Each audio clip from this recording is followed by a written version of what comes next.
আসসালামু আলাইকুম এভরিওয়ান, সবাইকে স্বাগতম আজকের আরও একটি নতুন ভিডিওতে। তো ফ্রেন্ড, আমি আজকে আপনাদের দেখাবো ইতালির একটি বিখ্যাত পুরানো শহর তারেন্তো। ইতালির নর্থে এটা অবস্থিত। তো এই জায়গাটি আসলে বিশেষত হচ্ছে প্রাকৃতিক সৌন্দর্যে ঘেরা এই শহরটি। মানে চারপাশেই হচ্ছে পাহাড়, আপনারা দেখতে পাচ্ছেন দূর দূরান্তে পাহাড়, এবং এটি জার্মান অস্ট্রিয়ার সীমান্তবর্তী এলাকায় অবস্থিত। তো আমি আপনাদের জানিয়ে রাখি, আমি প্রফেশনাল কোনো ব্লগ করি না। তো আমার ইচ্ছা আছে, এগুলো আমি প্ল্যান প্রোগ্রাম করে করব। তো আমি এখানে কাজের সুবাদে এখানে আসা, তো সেই জন্য চেষ্টা করব আপনাদের সাথে কোনো কিছু শেয়ার করার। দেখতে পাচ্ছেন এটি একটি গির্জা, এটা রোমানদের তৈরি স্থাপনা, খুবই আভিজাত্যপূর্ণ। জায়গাটি ট্রেডিশনাল খাবারের জন্য খুবই বিখ্যাত, এবং শীতের সময় প্রচুর টুরিস্ট এসে ভিড় জমায় এখানে, এবং শীতে প্রচুর বরফ পড়ে।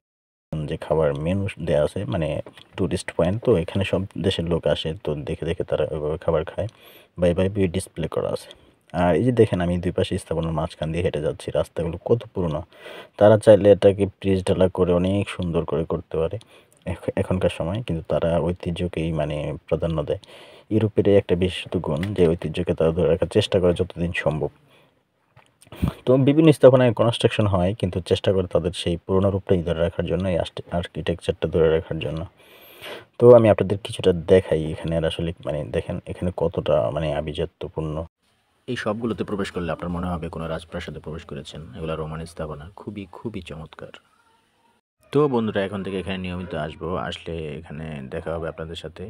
তো দেখেন আমার পিছনে পিছনে দেখতে পাচ্ছেন পাহাড়, এগুলো পুরোটাই পাহাড়ে ঘেরা। এদিকটা পাহাড়, এদিকটা ওই যে দেখতে পাচ্ছেন অনেক দূরে অনেকগুলো অনেক বড় বড় পাহাড়। আর শীতের সময় প্রচুর বরফ পড়ার কারণে এটার উপরে টুরিস্টরা এসে খেলাধুলা করে। এই জায়গাটা হচ্ছে মানে শহরের একটা মেন পয়েন্ট। এখানে সবাই এখান থেকে চারদিকে ঘুরে, বা এখানে মিলনায়তন একটা কেন্দ্র বলতে পারেন। তো ফ্রেন্ড, আপনাদের একটা ভিউ দেখাই, দেখেন কত সুন্দর। কি মানে এখানে আসলে আসলে খুব ভালো লাগে, যে আপনি যখন দেখবেন যে আপনার আশপাশে কাছাকাছি অনেক বড় বড় পাহাড়, এখান থেকে মানে আধুনিক শহর। ঠিক আছে ফ্রেন্ড, তাহলে আজকে এই পর্যন্তই, দেখা হবে অন্য কোনো ভিডিওতে। সবাইকে ধন্যবাদ।